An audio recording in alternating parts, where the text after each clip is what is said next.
Et maintenant, c'est quoi un stablecoin? Et un stablecoin, pour faire simple, c'est une monnaie qui est adossée au dollar. Si je prends l'exemple de l'USDT, l'USDT, c'est une monnaie qui est adossée au dollar. Si tu prends un USDT, c'est égal à 1 dollar. Donc, il y a une parité de 1-1. Voilà. Donc, c'est une crypto qui ne bouge pas comme le Bitcoin et autres. Non, ça ne bouge pas. La plupart du temps, la valeur est très stable. Et pour terminer cette question, il y a combien de stablecoins, disons? Il y a plein de stablecoins. En vrai de vrai, il y a plein de stablecoins. Donc, si vous êtes intéressé, bon, en tout cas, je pense que le plus utilisé actuellement, c'est les USDT. Donc, si tu as une personne, il y a par exemple dans des zones où la monnaie locale a perdu de la valeur. Ce que les gens font, c'est que au lieu de garder leur argent dans la monnaie locale et que ça perd de la valeur, parce que, par exemple, si tu as 10 000 dans la monnaie locale, je dis n'importe quoi, si tu as 10 000 dans la monnaie locale, aujourd'hui, tu peux acheter 10 pains avec.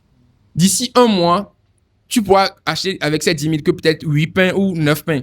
Donc, pour éviter cela, il y a certaines personnes dans certaines zones qui achètent des USDT avec les 10 000 qu'ils ont là pour que la valeur qu'ils ont précédemment soit le même dans le temps. Voilà. Ok, d'accord. Donc, si je comprends bien, ceux qui essaient de fuir l'inflation peuvent s'adosser à l'USDT pour pouvoir mettre leur argent en USDT pour pouvoir fuir l'inflation, on peut dire. Oui.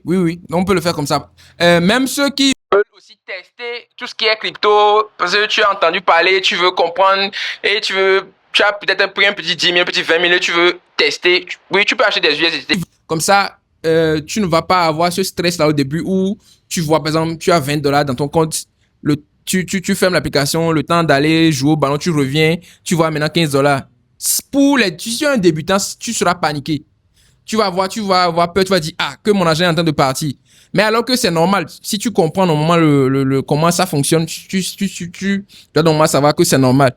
Donc voilà, donc tu peux prendre ça et acheter, mais tu vas pas prendre ça comme un investissement, parce que si tu prends ça comme un investissement, si tu as 100 USDT aujourd'hui, si tu reviens après 5 ans, c'est toujours 100 USDT qui est là-bas. Voilà.